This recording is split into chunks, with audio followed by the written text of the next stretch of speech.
4만 달러대 이상에서 머물러주고 있는 비트코인과 함께하는 상쾌한 하루. 지금 현재 비트코인 가격 어제 한때 4만 900달러까지 올라갔었으나 그 위에서 견뎌주지 못하고 4만 달러대 초반까지 떨어진 상황. 그래도 괜찮죠? 지금 4만 달러대가 여러가지 면에서 중요한 가격대이기 때문에 이 위에서 잘 버텨줄 수만 있다면 지속적인 상승 모멘텀을 기대해 볼 수가 있겠습니다.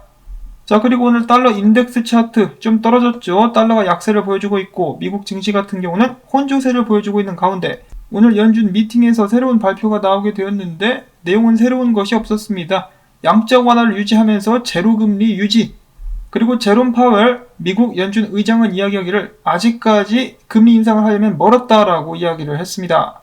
자, 당연히 양적 완화 및 이 제로금리가 유지되는데 달러가 강세를 보이면 오히려 이상하겠습니다. 지속적으로 달러 가치 하락 및 인플레이션은 심화되는 것으로 예측을 해볼 수 있겠다라고 말씀을 드릴 수가 있겠고요.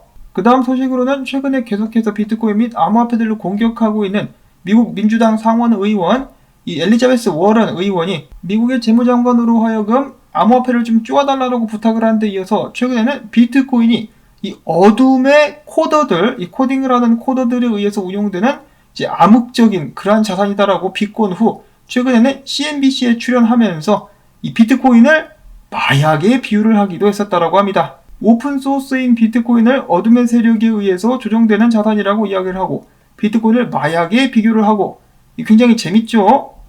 미국 드라마를 보시면은 이 범죄 수사 드라마, 이 범죄 드라마들이 많이 있는데 아마 과도하게 미국 드라마를 많이 시청한 것은 아닌가라는 생각이 듭니다. 상원 의원직을 내려놓고 집에서 더욱더 본격적으로 드라마 시청에 매진하는 것은 어떨까라고 한번 생각을 해보는데요. 그는 이어서 이야기하기를 디지털 달러가 나오게 된다면 은행 계좌가 없는 사람들에게 도움이 될 수 있다라고 이야기를 했다라고 합니다.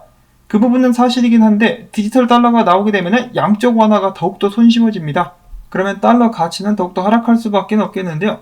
항상 이 도덕적으로 우월한 척하지만은 서민들이 힘들어하는 것에 대해서는 전혀 공감을 하지 못하는 전형적인 정치인의 모습이라고 볼 수가 있겠습니다. 다음으로 이어서 마찬가지로 암호화폐 시장 및 비트코인에 대해서 경계를 하며 경고의 음성을 높였었던 UBS 그룹, 그들은 한때 암호화폐 시장이 붕괴할 가능성이 있다라고 지적을 한 바도 있었는데요.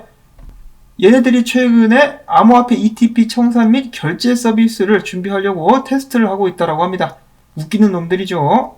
정말 말 그대로 유럽의 골드만삭스가 아닌가라는 생각을 해보고, 그 반면에 카자흐스탄 같은 경우는 은행권의 거래소 지원을 본격적으로 허용시켰다라고 합니다.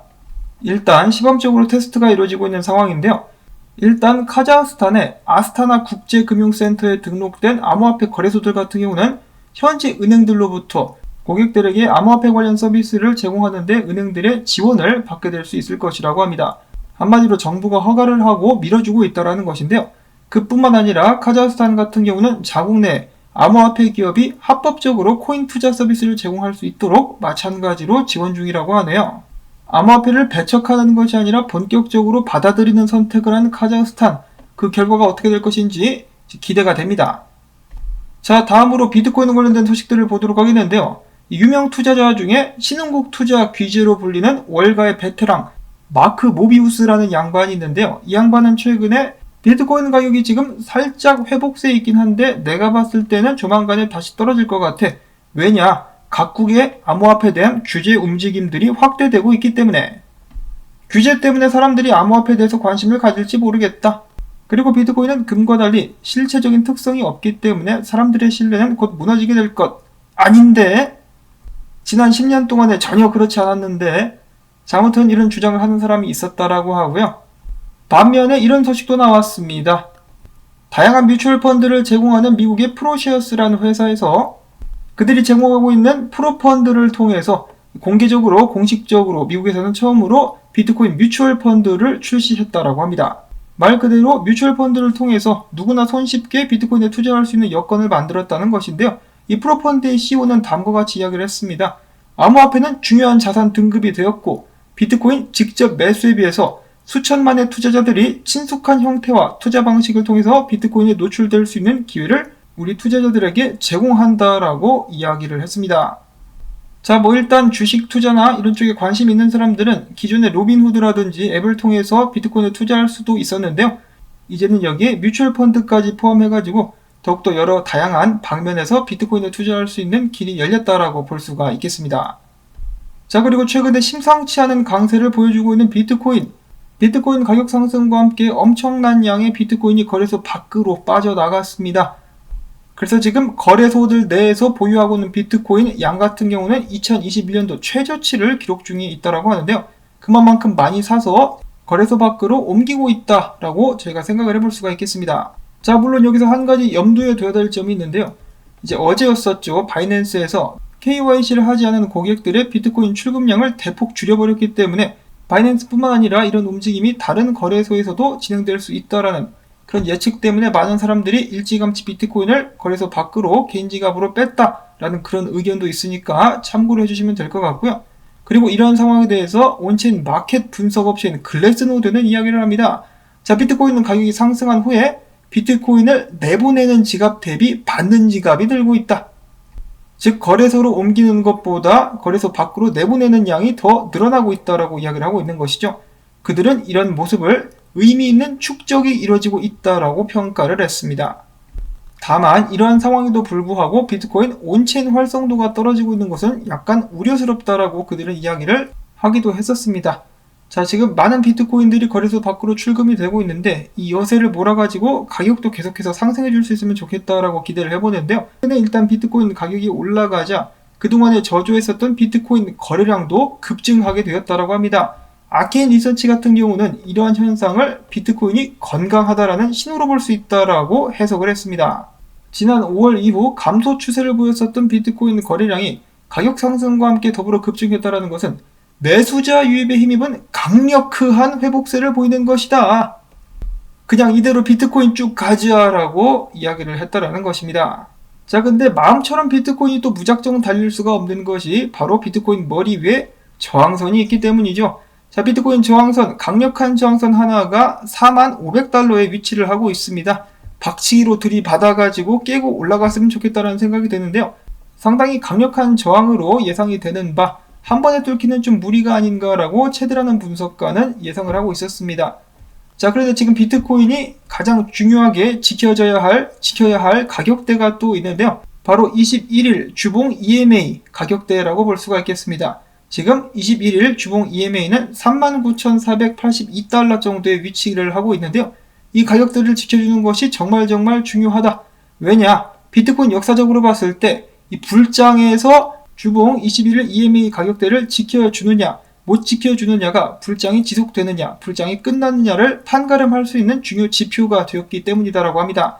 이러한 주장은 렉트캐피탈 분석가뿐만 아니라 또 다른 유명 분석가인 알레시오 라스타니도 항상 집중해서 보고 설명을 해주고 있는 의견인데요. 불장 때는 비트코인이 21일 주봉 EMA를 타면서 올라갑니다. 이 밑으로 내려간다 할지라도 금방 튀어 올라가지고 타면서 계속해서 상승하는 모습을 보여주는데 이 불장이 끝났다라는 것을 알릴 때 어떤 지표가 나오느냐, 비트코인 가격이 21일 주봉 EMA 아래로 내려가가지고 위에서 안착하지 못하고 계속해서 얻어맞고 떨어지게 됩니다.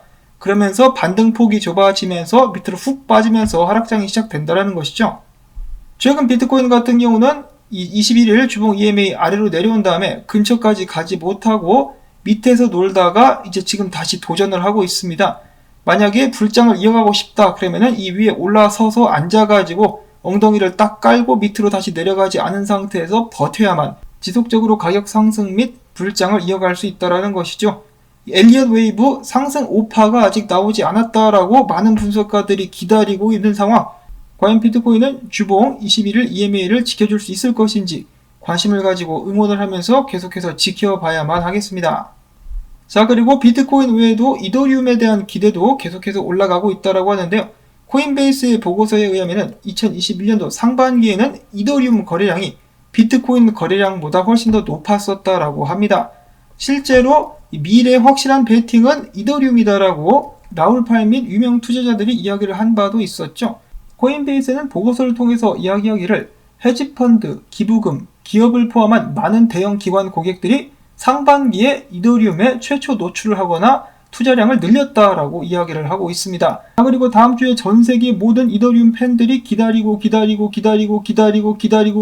또 기다렸었던 네트워크 업그레이드를 런던 하드포크와 함께 이더리움 소각 가즈아가 적용이 될 예정입니다. 그렇게 된다라면은 이더리움 가격 상승이 엄청나게 이루어질 수 있다라고 컨센서스 창업자도 이야기를 했었고, 그 외 마찬가지로 유명 투자자들도 굉장한 기대를 보여주고 있기 때문에 저 역시 기대를 하지 않을 수가 없겠습니다.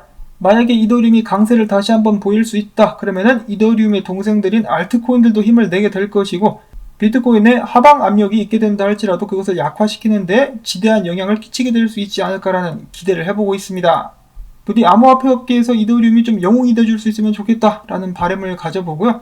자, 그리고 마지막 소식으로는 브라질에서 버거킹 체인을 소유한 회사는 또 다른 회사를 운영하고 있는데, 바로 반려견, 애견 사료 브랜드를 운영하고 있다고 하는데요.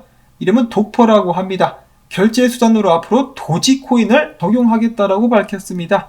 개코인을 통해서 개밥을 살 수 있는, 개와 혼연일체가 된 환상적인 개뼈다구 같은 서비스. 농담이고요. 자, 아무튼 이를 통해서 도지코인의 유틸리티가 늘어나는 것은 아닌가라는 생각을 해보면서 오늘 영상은 여기서 또 마무리를 짓도록 하겠습니다. 올라온 정보들 여러분들께 도움이 되셨거나 재밌으셨다라면은 오늘은 수고했다는 의미에서 토마토밭에 참치 마요 던지기 광고 영상 재생을 마무리까지 통해서 토마토 채널을 지원해주시면 정말 감사드리겠습니다. 자, 그러면 저는 다음에 새로운 소식 가지고 인사를 드릴게요. 안녕히 계십시오.